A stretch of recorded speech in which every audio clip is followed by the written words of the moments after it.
संतोष देशमुख यांची हत्या होते आणि त्या हत्येनंतर असंख्य प्रश्न निर्माण होतात। हत्या केलेली आहे अशा लोकांची मानसिकता तशी होती, ती मानसिकता बिघडवण्याला कारणीभूत काहीतरी ठरलं असं म्हणणं हे एका अर्थाने समर्थन करणारं आहे। धनंजय मुंडेंची मीडिया ट्रायल का चालू आहे किंवा धनंजय मुंडे का त्रासात आहेत आणि धनंजय मुंडेंच्या पाठीशी उभं राहण्याची भाषा नामदेव शास्त्रींना का करावी लागते। एका मेळाव्यामध्ये पंकजा मुंडे असं म्हणतात की धनंजय मुंडेंचं पानही ज्यांच्याशिवाय हलत नाही ते वाल्मिक कराड, आणि वाल्मिक कराडांचं नाव नेमकं हत्येचा मास्टर माइंड म्हणून पुढे येतं। आणि त्याच वेळेला धनंजय मुंडेही असं सांगतात की होय, वाल्मिक कराड माझ्या जवळचे आहेत, ते माझे निकटवर्तीय आहेत। नामदेव शास्त्री यांचं नाव चर्चेत का येत आहे? कारण नामदेव शास्त्री हे धनंजय मुंडे यांच्या पाठीशी ठामपणे उभं राहण्याचं ठरवलं। संतोष देशमुख यांच्या व्यक्तित्व विकास किंवा संतोष देशमुख यांच्या जीवित राहण्याचा अधिकार, या अधिकाराचं रक्षण हे राज्यसंस्थेने करणं अपेक्षित आहे। कारण राज्यसंस्था चालवण्याची आणि सगळ्या व्यक्तींना गुण्यागोविंदानं नांदवण्याची जबाबदारी ही राज्यसंस्थेची म्हणजेच राजकारणी लोकांची आहे। मात्र संतोष देशमुख यांची हत्या होते आणि त्या हत्येनंतर असंख्य प्रश्न निर्माण होतात। हे असंख्य प्रश्न निर्माण होतानाच पहिल्यांदा नाव वाल्मिक कराडांचं चर्चेत येणं, कराडांच्या नंतर धनंजय मुंडे, आणि आता नाव चर्चेत आलं ते नामदेव शास्त्री यांचं। नामदेव शास्त्री यांचं नाव चर्चेत का येत आहे? कारण नामदेव शास्त्री हे आध्यात्मिक महंत म्हणवले जातात आणि अध्यात्माचं काम हे व्यक्तीला नीती अनीती, योग्य अयोग्य, पाप पुण्य, चांगलं वाईट याच्यातला फरक करून देणारं असं आध्यात्मिक केंद्र असतं। अशा एका आध्यात्मिक केंद्राच्या प्रमुखांनी धनंजय मुंडे यांच्या पाठीशी ठामपणे उभं राहण्याचं ठरवलं आहे। त्यातली त्यांची भूमिका सुद्धा आपल्याला काही अंशी योग्य वाटायला लागते की जेव्हा ते म्हणत आहेत की धनंजय मुंडे काही आरोपी नाही किंवा कोर्टाने त्याला दोषी ठरवलेलं नाही। अगदी बरोबर आहे।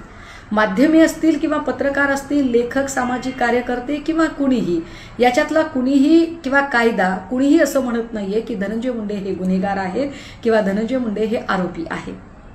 मग तरी सुद्धा धनंजय मुंडेंची मीडिया ट्रायल का चालू आहे किंवा धनंजय मुंडे का त्रासात आहेत आणि धनंजय मुंडेंच्या पाठीशी उभं राहण्याची भाषा नामदेव शास्त्रींना का करावी लागते, ज्या भाषेमुळे नामदेव शास्त्री चर्चेत येतात, तर त्याचं एकमात्र कारण आहे असंगाशी संघ, किंवा ज्याला आपण साध्या भाषेत म्हणू गव्हासोबत किडे रगडले जातात। कारण एका मेळाव्यामध्ये पंकजा मुंडे असं म्हणतात की धनंजय मुंडेंचं पानही ज्यांच्याशिवाय हलत नाही ते वाल्मिक कराड, आणि वाल्मिक कराडांचं नाव नेमकं हत्येचा मास्टर माइंड म्हणून पुढे येतं। आणि त्याच वेळेला धनंजय मुंडेही असं सांगतात की होय, वाल्मिक कराड माझ्या जवळचे आहेत, ते माझे निकटवर्तीय आहेत। वाल्मिक कराड जर माझ्या जवळचे आहेत, निकटवर्तीय आहेत असं धनंजय मुंडे म्हणत असतील आणि त्याच वाल्मिक कराड आणि इतर लोकांवर मकोका लागलेला असेल, तर अशा सगळ्या कैद्यांना सूट मिळू शकते, प्रिव्हिलेज मिळू शकतं, त्यांना कुठेतरी या गोष्टीचा फायदा होऊ शकतो, एक राजकीय शक्ती त्यांच्यासोबत राहू शकते। ती राजकीय शक्ती राहू नये, तो राजाश्रय त्यांना मिळू नये म्हणून कराडांचे निकटवर्ती असणाऱ्या धनंजय मुंडे यांचा राजीनामा झाला पाहिजे, नैतिकतेच्या मुद्द्यावर झाला पाहिजे असं विरोधक म्हणतात। आणि तो नैतिकतेच्या मुद्द्यावर राजीनामा देण्याला ते नाही असं सांगतात, पण नैतिकता काय आहे आणि अनैतिकता काय आहे हे सांगण्याचं काम हे अध्यात्माचं आहे।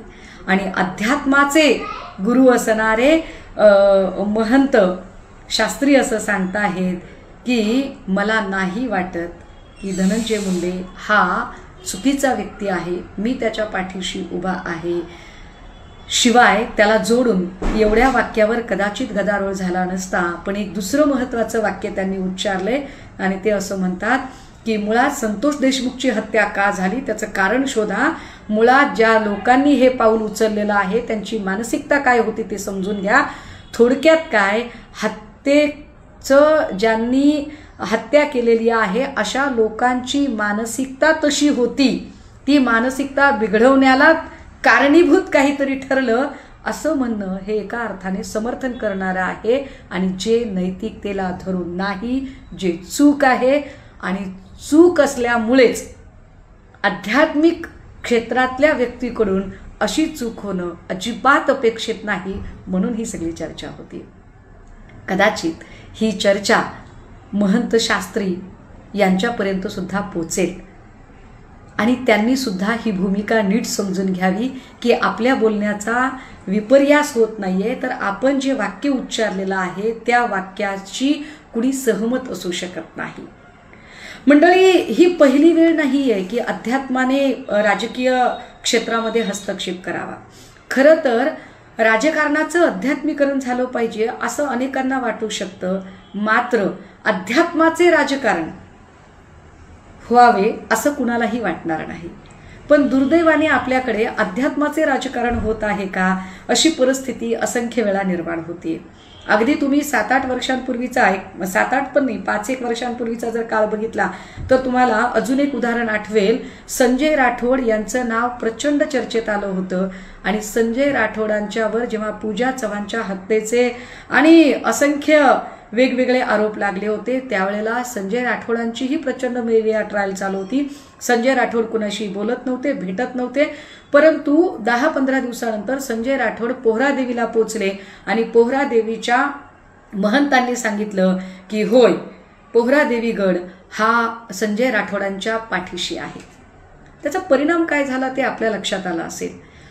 पोहरादेवी गड संजय राठोडांच्या पाठीशी आहे असं म्हटलं गेलं आणि ज्या संजय राठोडांचा राजीनामा भारतीय जनता पार्टीने मागितला होता तीच भारतीय जनता पार्टी नंतर संजय राठोडांना मंत्रिमंडळात सामील करून घेते. आध्यात्मिक क्षेत्राचा राजकारणातला हस्तक्षेप किती मोठा आहे आणि त्या हस्तक्षेपाचं हे फार मोठं ढळढळीत उदाहरण आहे. असं का होतं? राजकीय लोक घाबरतात का? मतसंख्येला घाबरतात का? आपल्या पक्षाचं मतदान घटेल म्हणून ही भीती वाटत असते का? नेमकं काय घडतं या सगळ्यांमध्ये? साधारण 8-10 वर्षांपूर्वी जेव्हा पंकजा मुंडे यांना दसरा मेळावा भगवानगडावर घ्यायचा होता त्यावेळेला नामदेव शास्त्रींनी त्याला विरोध केला आणि सांगितलं की गडावर कुठलंही राजकारण होणार नाही.